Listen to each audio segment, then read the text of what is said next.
Some people harbor a dream of flight from birth. Some people are simply born to fly.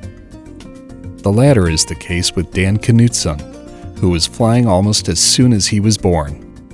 I don't know what it was like not to ride in an airplane because he had me in the right seat, as soon as I was old enough to sit in there and with the seatbelt on. And we went through the model airplane thing together, built and flew model airplanes, and then, of course, progressed into the full-size ones. So, I guess all I can say is it's a deep honor.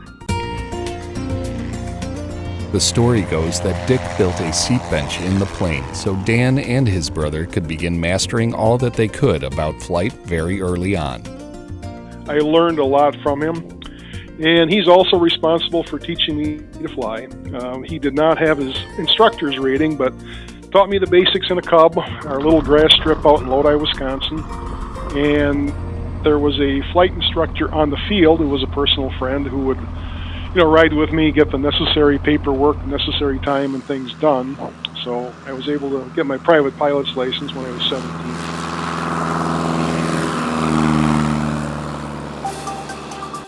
As you can tell, the Knutson aviation story doesn't start with Dan. His father, Dick Canuteson, called Doc by many, was the first one to get bit by the aviation bug. If the name sounds familiar, it should. He was inducted into the Wisconsin Aviation Hall of Fame in 2002, making Dan a legacy of sorts. And Dick certainly left a legacy of flight. Well, my father was responsible for this. He was a chiropractor by profession, but his first love truly was aviation. As soon as he got out of the military, out of World War II, finished up with his schooling, he learned to fly. And say strictly as a hobbyist, never made a dollar at it, but he was very mechanically inclined, very handy with about anything. Remember, he bought his first J3 Cub that was a complete project when I was 11 years old, 1967. And that was kind of the first airplane that he restored. Now, he led me to believe I was helping, even though I was in his way.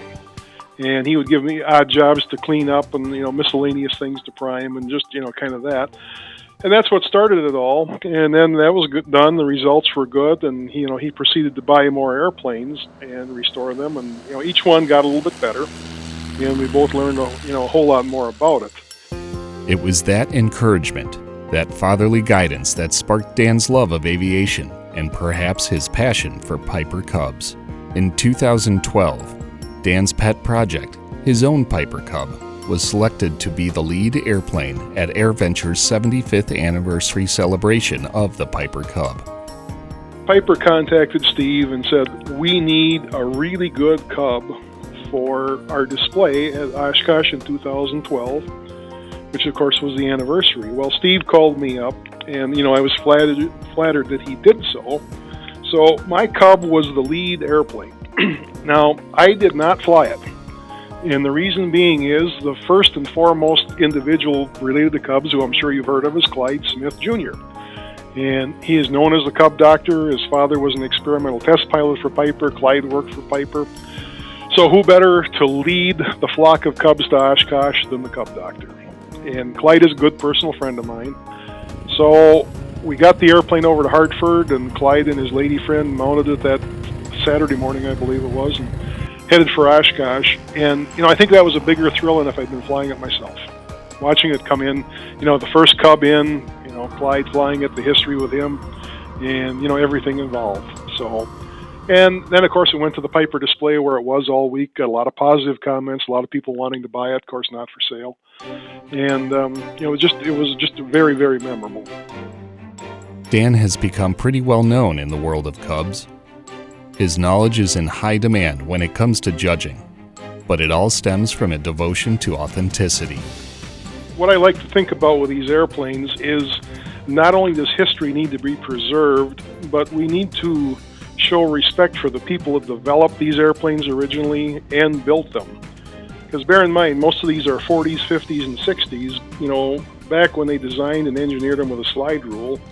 And the people that were putting them together, basically manually, craftsmanship, and, roll these things out the factory door. And here we are, in some cases, 80 or more years later, and these things are still flying. It's this appreciation and understanding that not only gives him insight into a good restoration, but what has gone into the work behind it. That's why he was approached in 1992 when the EAA created the Contemporary class. He helped establish the category and stepped into the role of chairman in 2002, a role he still holds today. He is also the vice president of the Vintage Aircraft Association. And it's turned out to be a really good category because, as time goes on and people forget about the old airplanes, we've got a generation now that didn't learn to fly in Cubs, but learned to fly in Cessna 150s and Cherokee 140s. And so this encompasses those airplanes that, a lot of people now in their 40s and 50s can relate to and show their wife and their children, hey, that's what I learned to fly in.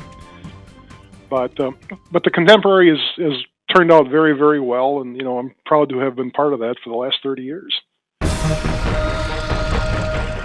While the knowledge of the original, the attention to detail, and the appreciation of craftsmanship is important, it's Dan's dedication to aviation that makes him a prime example of someone who has spent his lifetime promoting and exemplifying the best that aviation can be.